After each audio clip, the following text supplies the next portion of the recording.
Every choice, every action, it all shapes your legacy. It's about more than just what you achieve. It's about who you become along the way. Have you ever felt like something's missing? Even when you know life looks good on the surface, like you're living someone else's dream, not your own. We're diving deep into that feeling today, exploring this whole idea of disappearing as a path to finding your true self. And hey, hit the comments. Let us know what topics you want us to deep dive into next. It is fascinating how many people experience that disconnect. Chasing external validation, playing roles that don't quite fit, and they end up feeling stifled. Yeah, and these sources we're diving into, they suggest shedding those layers, like a caterpillar transforming into a butterfly. Okay, hold on. They're not talking about literally vanishing. It's more about shading those expectations, the limitations holding you back. Like Josie, remember her? She was a high powers lawyer, but totally miserable. She always dreamed of being a teacher, but followed a path laid out by others. She did. Yeah, and eventually she took the lead. Started small and rediscovered her passion for teaching. Josie's story, it really highlights how powerful it can be to reconnect with your authentic self. Yeah. She didn't abandon her responsibilities overnight. She started by volunteering at a school, taking small steps towards her true calling. Exactly. Yeah. And that's a key point. Disappearing isn't about making reckless changes. It's about those small, deliberate choices that align with your values, your passions. Remember David? Yeah. Stuck in a corporate job he hated. But he transformed his experience by shifting his mindset and pursuing his passions in his free time. David's story shows that even when circumstances feel fixed, you can still choose to align your actions with your true self. What stands out to you in these stories? Do you see any parallels in your own life? I think what resonates with me is that feeling of being trapped in a role you didn't consciously choose. It's like wearing a costume that's 2 sizes too small. But these stories show us it's never too late to take it off, right? Absolutely. The first step is recognizing the ill-fitting costume. Ask yourself, who are you when no one is watching? What truly makes you come alive? It's about stripping away the external noise and rediscovering that inner spark. And the sources offer some concrete steps to get started. Identifying your core values, for example. One source described values as a compass to guide your decisions. Do the other sources echo that idea? They do. They emphasize using your values to make choices that resonate with your authentic self. Ask yourself, does this opportunity, this relationship, this path truly align with who I want to be? If it doesn't feel right, even if it seems perfect on paper, it might be time to say no. Saying no is powerful, but let's be honest, it's not always easy. We're so conditioned to please others, to say yes out of obligation. What helps us break free from that? One source highlighted the importance of self-awareness. Cultivating a practice of mindfulness, whether that's meditation, journaling, or simply taking a few moments each day to check in with yourself, helps you become more aware of your thoughts, feelings, and reactions. That awareness empowers you to make conscious choices rather than acting out of habit or fear. So it's about becoming more conscious of the patterns that might be keeping us stuck. But how do we actually shift those patterns? It's a process, not a quick fix. Small, consistent steps are key.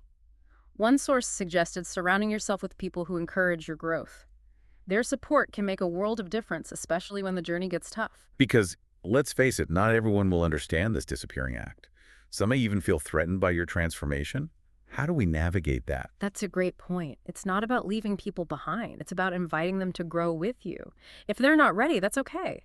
Their choice doesn't have to define your journey. You mentioned this journey can get tough. Do the sources share any examples of setbacks people faced? Because, let's be real, transformation isn't always smooth sailing. You're absolutely right. There will be challenges. One source highlighted the story of Tom, a musician who was crippled by stage fright. He dreamed of performing but was terrified of being judged. His disappearing act involved confronting that fear step by agonizing step. So even when it's scary, even when it's uncomfortable, taking those steps towards your true self is essential. Tom's story is incredibly inspiring. What happened next? Did he conquer his fear? He did. He started small, playing for close friends, then open mics, slowly building his confidence.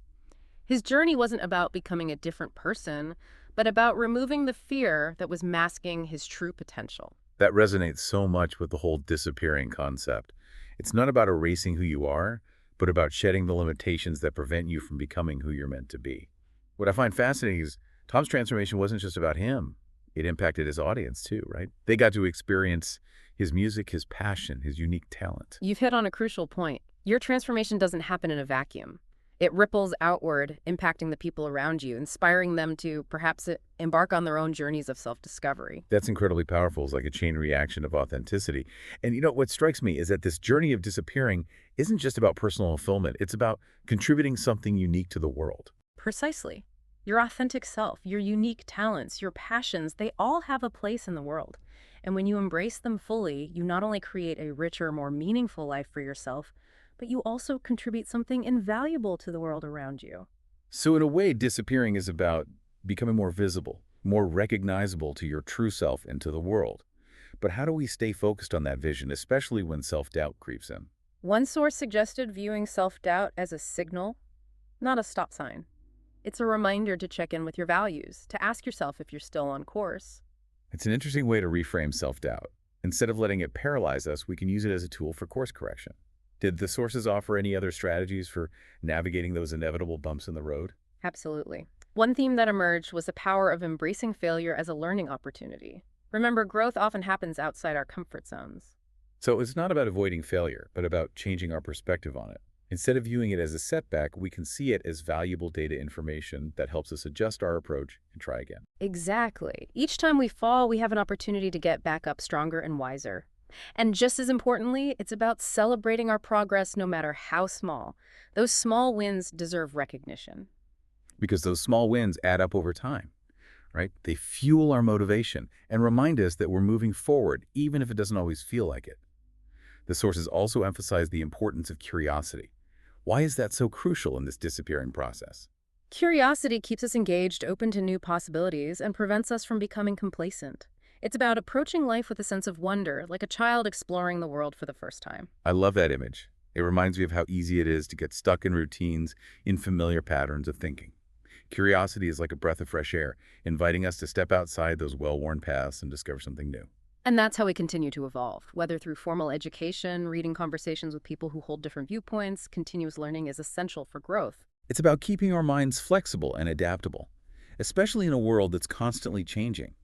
And the sources highlighted another important element to patience. Why is patience so crucial on this journey of self-discovery? Transformation takes time. It's like that caterpillar again. It doesn't become a butterfly overnight. It takes time, work, and patience. We're so conditioned to instant gratification, to quick fixes. But real transformation, the kind that comes from deep within, unfolds at its own pace. And that requires patience, doesn't it? Absolutely. We need to allow ourselves the space and grace to evolve at our own pace. There will be days when we feel like we're making leaps and bounds, and there will be days when we feel like we're taking 2 steps back for every 1 step forward. And that's where self-compassion comes in. It's about being kind to ourselves, especially when things get challenging. Did the sources offer any specific advice on how to cultivate more self-compassion? One source suggested treating yourself with the same kindness and understanding that you would offer a dear friend who's going through a tough time. We're all human, we all make mistakes, we all experience setbacks, and beating ourselves up about it only hinders our growth. It's about recognizing that we're doing the best we can with what we have in this moment. And that's enough. But let's get practical for a moment. We've talked about the importance of self-reflection, of identifying our values, of embracing curiosity and patience.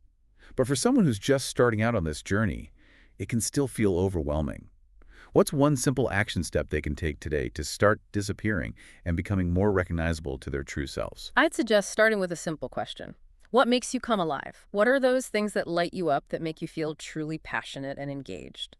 It's about reconnecting with that spark of joy and excitement that we often lose sight of as we get caught up in the busyness of life. And it doesn't have to be some grand, life-altering passion, right? Exactly. It could be something as simple as trying a new hobby, taking a walk in nature, or having a deep conversation with a friend. It's about those little moments that remind us who we are at our core and what truly matters to us. And as we start to reconnect with those things that bring us joy, we naturally start to make choices that align with our authentic selves. It's like a ripple effect. One small change can lead to another, and before you know it, you're living a life that feels more aligned, more fulfilling, and more true to who you really are. And remember, there's no one right way to disappear and become more recognizable to your true self. It's a journey that's unique to each individual. So it's not about comparing ourselves to others or trying to fit into some predefined mold. It's about honoring our own unique path and embracing the journey of self-discovery. And that's a beautiful thing. It's a journey that's available to each and every one of us. Before we wrap up this deep dive, I want to invite you to try a little visualization exercise. Are you I'm game? always up for a good visualization. Let's do it. Close your eyes for a moment if you're comfortable and imagine yourself 5 years from now. You've fully embraced this journey of disappearing and becoming more recognizable to your true self. You mentioned earlier feeling stuck in your career path. So, in this vision, imagine you've made a change. What are you doing? Where are you? Who are you surrounded by? Take a moment to really soak in the details. How do you feel? What kind of energy are you radiating? Now, hold on to that vision. Let it guide you, inspire you, and remind you of the incredible transformation that's possible when you commit to this journey. And as you gently open your eyes and come back to this moment, I want to leave you with one final thought-provoking question. One source suggested that disappearing is less about finding yourself and more about creating yourself. What do you think they meant by that? What one small choice can you make today to start creating the person you're truly meant to be? It could be anything. Saying no to something that drains your energy, signing up for that class you've been curious about, or simply spending a few minutes journaling about your deepest desires. Remember, every choice, every action shapes your legacy, and you have the power to create a legacy that's authentic, fulfilling, and truly reflects the magnificent, unique individual that you are. So go out there and start creating. The world is waiting to meet the real you. You know, that question really stuck with me.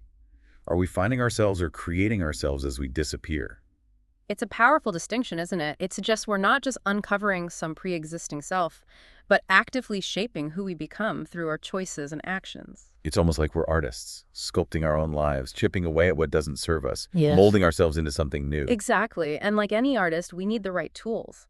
Earlier, we talked about self-awareness and mindfulness. Those are essential for recognizing the areas that need reshaping, for seeing the patterns that might be holding us back. But awareness alone isn't enough, right? We need to actually take action. Absolutely. And that's where courage comes in. It takes courage to step outside our comfort zones, to challenge those limiting beliefs that whisper, you're not good enough or you can't do that. It's like we're facing those inner critics head on, saying, watch me, I'm going to prove you wrong. But courage doesn't mean we won't be afraid. It means we act despite the fear. You've hit on a key point. Courage isn't the absence of fear. It's the willingness to move forward, even when fear is present. And the sources suggest that action itself can fuel courage. The more we take those small steps, the more confident we become. It's like a positive feedback loop. Action breeds confidence, which fuels more action. And, one source shared a really insightful perspective on embracing discomfort.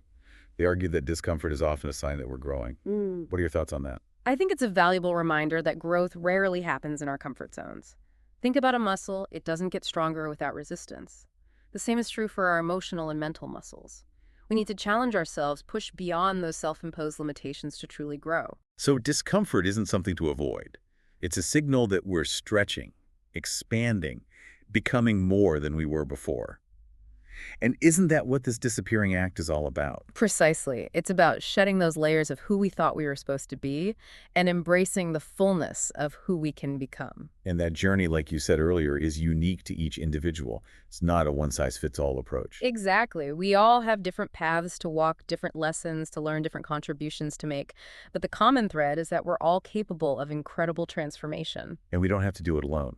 We have each other, this community of seekers, all on this journey of self-discovery. And remember, even the smallest step in the right direction is progress. So celebrate your wins, learn from your stumbles, and keep moving forward.